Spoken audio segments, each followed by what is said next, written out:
नबी के जैसा है ही कोई नहीं, बाबे ते शे ही कोई नहीं। फरमाते हैं मैंने कहा मैं अल्लाह के लिए खाना पीना छोड़ दिया है। फैसल अलैहिस्सलाम ने कहा मुझे अल्लाह ही ने भेजा है, लेकिन गौस पाक महबूब है, फरमाया जिसके लिए छोड़ा है जब वो कहेगा तो खाऊंगा, जब वो कहेगा तो। गैब से आवाजें आती थी, है अब्दुल कादिर तुझे मेरे हक की कसम खा, तुझे मेरे हक की कसम पी। आला हज़रत फरमाते हैं कसमें दे दे के खिलाता है पिलाता है तुझे, कसमें दे दे के खिलाता है पिलाता है तुझे, प्यारा अल्लाह तेरा चाहने वाला तेरा। गौसे पाक को कौन कसमें दे रहा जी? लानत है तेरे ऐसे अकीदे के ऊपर, कलमा पढ़ के मुसलमान हो बेशरम इंसान। ये मैं अपनी जात की खातिर नहीं कह रहा, ये तो हज़रत उमर होते तो पहले तो इसकी वो करते ना, फिर अगली बात तुझसे करते। अब्दुल कादिर और अल्लाह की जो गुफ्तगू है, इसका क्या मतलब है? यही बात अगर गुलाम अहमद कादियानी की तरफ मंसूब की जाए तो ये कहते हैं कि वो दज्जाल है। अल्लाह और बंदे की गुफ्तगू जब हो रही है और वो बंदा पैगंबर भी नहीं है, तो क्या आप कहना चाह रहे हैं? पैगंबर के दौर का आदमी भी नहीं है, क्या आप कहेंगे बीच में पैगंबर इन्वॉल्व है? तो फिर आप उम्मत को क्या कहना चाह रहे हैं? और इस बात का जवाब इनके पास कोई नहीं होता जब आप इनसे पूछें। तज़किरतुल औलिया जो तसव्वुफ में एक टेक्स्ट बुक है, बुजुर्गान दीन, बुजुर्गान दीन तसव्वुफ, दीन इस्लाम नहीं, उनके बुजुर्गों की, उसमें आप पढ़े तो सारे बुजुर्गों के बारे में आपको बिल्कुल मिलेगा वो डायरेक्ट अल्लाह से बातें कर रहे हैं। राबिया बसरी का आप खोलेंगे चैप्टर, राबिया अल्लाह से कुछ कहती हैं, अल्लाह फिर राबिया से कुछ कहता है। इनसे पूछें ये किस मोड में गुफ्तगू हो रही है? ख्वाब भी नहीं, बेदारी में बैठे में। वो कहते हैं नहीं दरमियानी को हालत होती है, कशफ होता है, ये होता है, वो होता है। यार ये सहाबा किराम को तो मतलब कुछ पता नहीं चला। ये सारी कहानियां आपने बाद के बुजुर्गों के बारे में क्लेम की है, वो तो बेचारे जंगों की मुसीबत ही उठाते रहे, ना उनसे निगाह मारी गई। आप देख लें जब कादसिया हुई है तो हज़रत उमर मदीने के बाहर जाके उन्होंने पड़ाव डाल दिया था कि जब बाहर से कोई खबर लेके आए तो मुझे पहले पता चले कि उधर क्या बना है कादसिया में। ज़ाहिर है इतनी बड़ी जंग थी वो, हज़रत उमर टेंशन में थे कि अगर जंग हारी है तो मैं फिर पीछे से कोई और फिर फौजी रवाना करूं या हम रिट्रीट करें और कोई इसके लिए कोई हिकमत अमली तलाश करें। तो ये तो कहते हैं जी बुजुर्ग इस तरह देख रहे हैं दुनिया को। और रब ने मुझे वो नजर का कमाल दिया है कि अल्लाह के जितने भी शहर हैं ये सारे मेरे सामने ऐसे हैं जैसे मेरे हाथ की हथेली पे राई का दाना होता है। बस देखते ही रह गए। ठीक है, ਅਸੀਂ ਵੈਸੇ ਇੰਜ ਹੀ ਦੇਖਨੇ ਆ, ਸਾਡੇ ਵੀ ਜਿਹੜਾ ਲੈਪਟਾਪ ਔਰ ਟੈਬ ਵਿੱਚ ਨਾ ਦੁਨੀਆ ਇੰਜ ਸਾਹਮਣੇ ਆਉਂਦੀ ਹੈ, ਇੰਜ ਕਰਕੇ ਛੋਟੀ ਵੱਡੀ ਵੀ ਕਰ ਲੈਂਦੇ ਆ। ਔਰ ਇਹ ਇਤਨੇ ਵੱਡੇ ਬਜ਼ੁਰਗ ਨੇ ਜਿਨ੍ਹਾਂ ਨੇ ਸਾਨੂੰ ਇਹ ਬਣਾ ਕੇ ਦਿੱਤਾ ਹੈ, ਲੇਕਿਨ ਉਹ ਹੈ ਕਾਫਰ ਸਨ, ਗੋਰੇ, ਉਹਨਾਂ ਨੇ ਸਾਨੂੰ ਇਹ ਚੀਜ਼ਾਂ ਬਣਾ ਕੇ ਦਿੱਤੀਆਂ ਨੇ। 3D व्यू भी देख लेने जा, देख ले, सही बुखारी में मौजूद है, सही बुखारी के अंदर कि नबी इस्लाम के मुबारक ज़माने में एक दफ़ा बादल आ गए तो साहबा इकराम कहते हैं हमने रोज़ा इफ्तार कर लिया, बाद में सूरज निकल आया। तो फिर वो ताबी कहता है फिर रोज़े की क़ज़ा की। उन्होंने कहा इसके सिवा तो चारे ही कोई नहीं था। आज बादल निकल आए, बादल आ जाए काले तो जो मर्जी हो जाए, हम तो घड़ी और टाइम टेबल के बगैर रोज़े ही नहीं खोलेंगे। तो उनको क्यों नहीं पता चला कि सूरज गुरूब हुआ है या नहीं हुआ? हमें तो पता चल जाता है। तो ये मान लें कि आज के बुजुर्ग जो हैं वो मर्तबे में आगे बढ़ चुके हुए हैं, जिनको आपने चीजें मर्तबे क्लेम किए हुए थे। ये मर्तबे नहीं, ये टेक्नोलॉजी है, उसकी बरकत है, अल्लाह का शुक्र है। वो बेचारे इतनी मुश्किल से उठते थे, हम लोग अलार्म लगा के उठते हैं, 2 बजे भी सो जाए अलार्म लगा के, हमें यकीन होता है कि 4 बजे या 5 बजे हम उठ ही जाएंगे अलार्म की आवाज़ से। और उधर सही मुस्लिम में देख लें, हज़रत बिलाल की ड्यूटी लगी, वो भी सो गए, नबी इस्लाम भी, सहाबा भी सो गए, नमाजी, वक्त ही गुजर गया। सूरज निकलने के बाद फिर नमाज अदा की। और ये आपको कहेंगे जी 40 साल तक इशा के वजू से फजर की नमाज पढ़ी, 40 बरस इशा के वजू से फजर की नमाज पढ़ी है। इतनी मेहनत किसी ने की है? खाम खा की बातें, ये सब की सब चीजें गुलूब हैं। अल्लाह का बड़ा करम हुआ मुझ पर कि मुझे मस्जिद गौस पाक के मानने वाले इमाम और कमेटी की मिली। तो यूँ अल्हम्दुलिल्लाह बचपन से मस्जिद का रास्ता देखा, या रसूलुल्लाह की सदाएं सुनी, या गौस पाक के नारे सुने, जश्न विलादत की धूमें देखी। आज आपके साथ मिलके जश्न विलादत की दुनिया मचा रहा हूँ। तो जब भी घर लेना तो ऐसा मोहल्ला हो, ऐसी मस्जिद करीब में हो, वरना फिर आप आगे समझ जाए मस्जिद वही हो जैसी मैंने अर्ज किया ना, इस तरह की मस्जिद। और हमारे सब कॉन्टिनेंट का तो मेरे भाई ये बहुत बड़ा मसला है, यानी इस मसले से आप अपनी जान छुड़ा ही नहीं सकते। इतना बड़ा इशू बन चुका है सब कॉन्टिनेंट के अंदर कि यहाँ पर आप इख्तलाफी मौज़ूआत के बगैर किसी को दीन की दावत दे ही नहीं सकते। लोग कहते हैं मीठी मीठी बात करें, मीठी मीठी बात करके क्या करें, बेड़ा गर्क करें अगले बंदे का। लोग मीठी बातें सुनते रहते हैं पूरी ज़िंदगी, ना उनकी अकीदे की इस्लाह होती है, ना उनके नमाज के तरीके की इस्लाह होती है, ना उनको ये पता चलता है कि अल्लाह ने जो दीन भेजा था अपने पैगंबर के ज़रिए वो क्या है। बस वो ये समझते हैं दीन ये है कि अच्छा जी ये जिस मौलवी को मैं सुन रहा हूँ ना, इसने दाढ़ी रखी हुई है, बस दीन ये है कि मैंने दाढ़ी रख लेनी है, मैंने पगड़ी रख लेनी है, शलवार टखनों से ऊपर कर लेनी है, चाहे मुझे अलिफ बे भी दीन की ना आती हो। दीन तो बुनियादी तौर पे इल्म का नाम है, अमल तो बाद में आता है।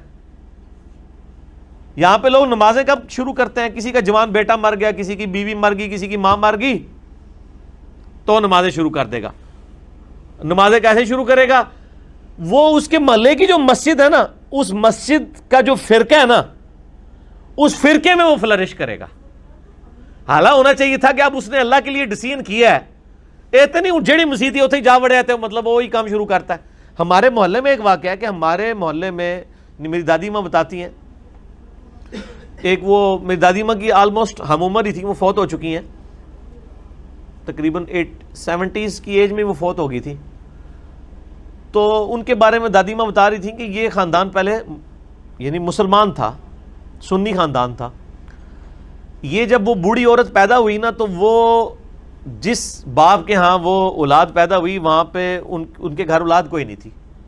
कितने अरसे बाद अल्लाह ने उनको बेटी दी।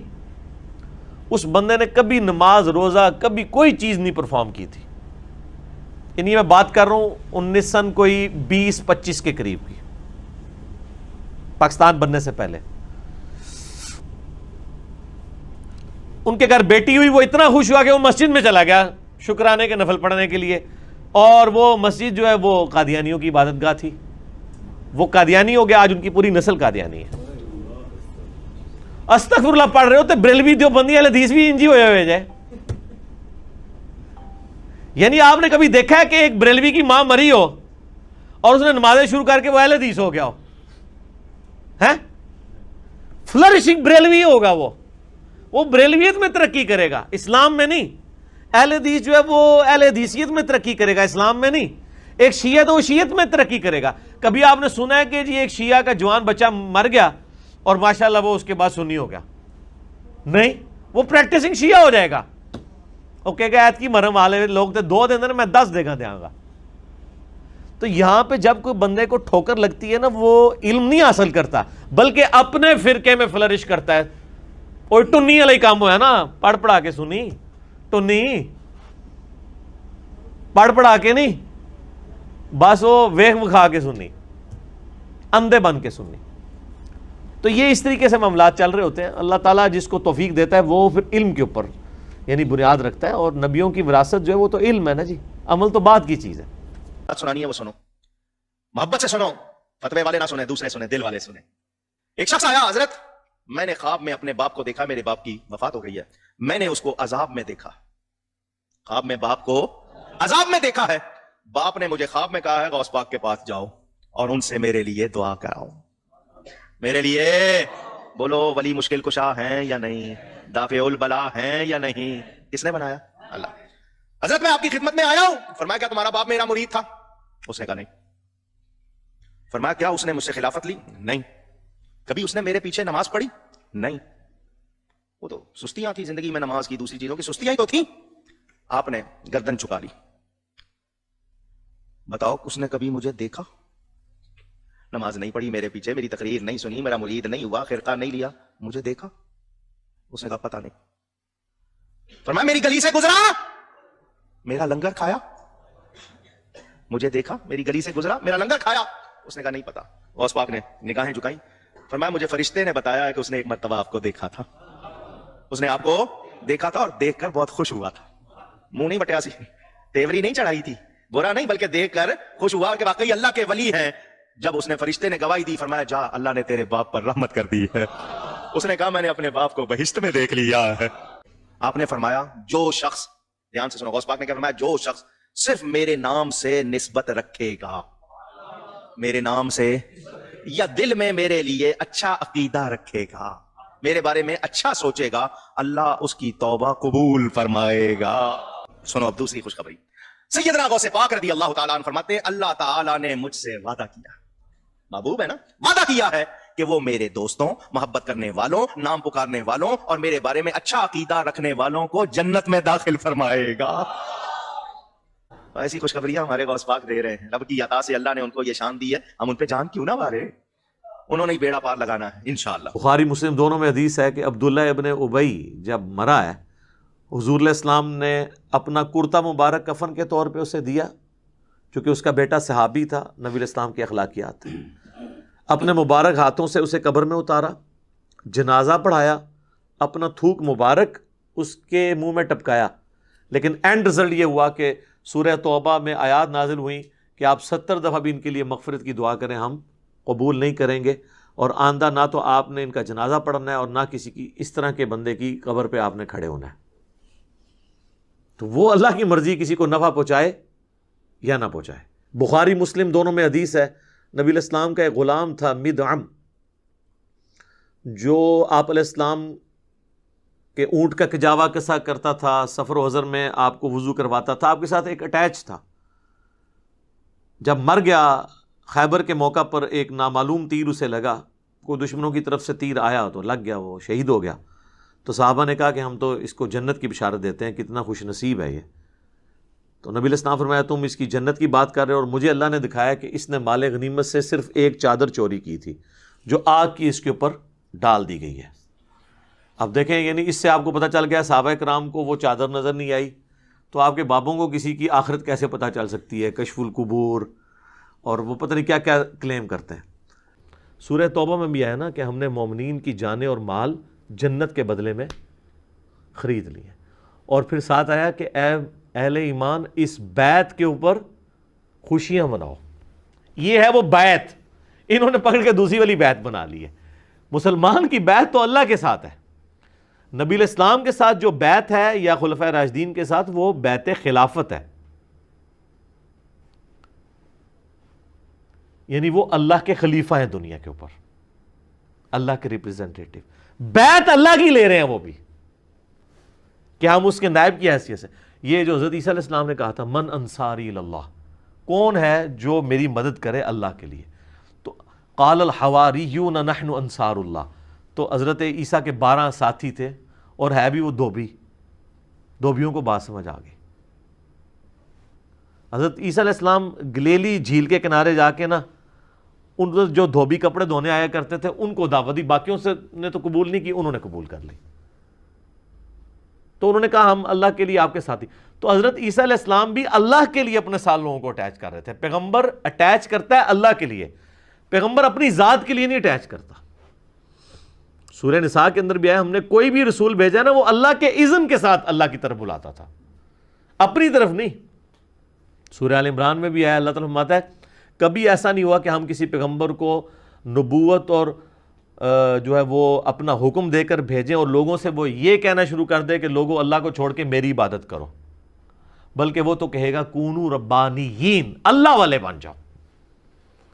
تو جب پیغمبروں کا یہ سٹیٹس ہے تو سر یہ پیر فقیر بابے بزرگ ان کی تو کوئی حیثیت ہی نہیں ہے, یہ تو اللہ کے ریپریزنٹیٹو بھی نہیں ہے, نہ اللہ ان کو اون کرتا ہے. پیغمبروں کے پیچھے تو اللہ کھڑا ہے نا, کتابیں ان کو دی ہیں نا, ان کو بھی اللہ کہہ رہا ہے کہ میرے اذن سے میری طرف بلانا ہے, اپنے آپ کو بیچ میں بوت نہیں بنانا. قل یا اہل الکتاب تعالوا الی کلمۃ سواء بیننا وبینکم اللہ نعبد الا اللہ. اہل کتاب آؤ ہم اس ایک بات پہ اکٹھے ہو جائیں جو تم میں اور ہم میں کامن ہے, کہ ہم عبادت نہ کریں مگر ایک اللہ کی, اور آپس میں ایک دوسرے کا رب نہ مان لیں. اور اے نبی اگر یہ منہ پھیر دیں تو کہو کہ تم گواہ ہو جاؤ کہ میں نے تو سر تسلیم خم کر دیا اپنے رب کے سامنے. تو انبیاء اس لیول کی دعوت پیش کرتے ہیں, اور انبیاء کے پیٹرن پہ جو ان کے ماننے والے لوگ ہیں وہ بھی آپ ان کو دیکھیں گے, وہ کبھی بھی اپنی ذات کے ساتھ نہیں چھوڑیں گے. یہ پہلا اور آخری لٹمس ٹیسٹ یہ ہے کہ جو دعوت اللہ کے لیے دے رہا ہے اس کے بعد اینڈ رزلٹ کیا ہے، وہ اپنے ساتھ جوڑ رہا ہے یا اللہ رسول کے ساتھ جوڑ رہا ہے. یہ آپ کو فرق نظر آ جائے گا کہ وہ خود تو نہیں بت بن گیا، تو آپ سمجھ لیں پھر اس کی دعوت جو ہے نا وہ شخصیت پرستی کی دعوت ہے.